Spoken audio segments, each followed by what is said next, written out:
ang buhay ay hindi patas talaga. Totoo naman yan eh. Lagi nating sinasabi, we are all in the same boat. I don't think so. Palagay ko, we are all in the same storm.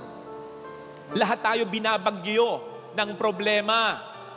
Pero wag mong sabihin, magkakaparehas tayo ng sinasakayang bangka sa karagatan ng buhay habang tayo binabayo ng bagyo ng problema.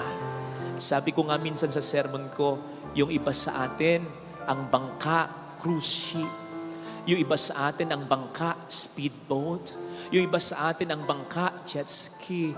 Yung iba sa atin, ordinaryong bangka, pero may katig, matatag. Yung iba, may bangka, walang katig, hindi na matatag. Uuga-uga na. Yung iba sa atin, nakabalsa na lang. Yung iba sa atin, naka-styrofoam na lang, lulutang-lutang na lang, konti na lang, lulubog na.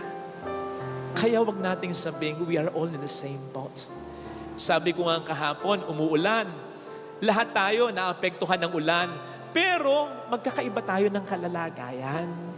Marami sa atin secured habang umuulan.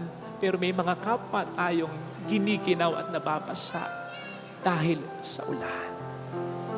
Gumamit pa tayo ng isang paglalarawan. Lahat tayo may pinagdaraanan na problema sa buhay. Ang sabi nga nila, huwag mong tambayan ng problema pagdaanan mo. Okay yun.